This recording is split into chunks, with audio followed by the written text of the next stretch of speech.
Buongiorno e ben ritrovati con una nuova edizione del TG Flash. In apertura una nuova tragedia del mare, naufragio di una piccola imbarcazione nella notte a Lampedusa, recuperati 45 migranti e il cadavere di una diciottenne che viaggiava insieme a due cugine.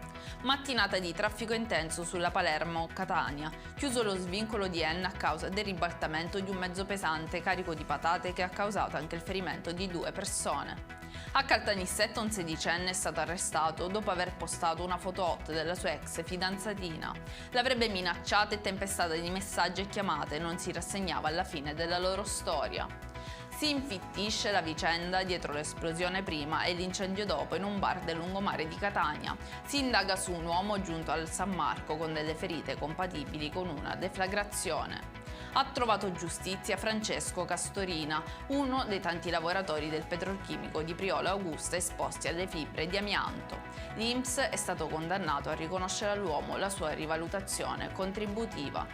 Per tutti gli approfondimenti di queste notizie potete consultare il nostro sito www.newsicilia.it e i nostri canali social. Arrivederci!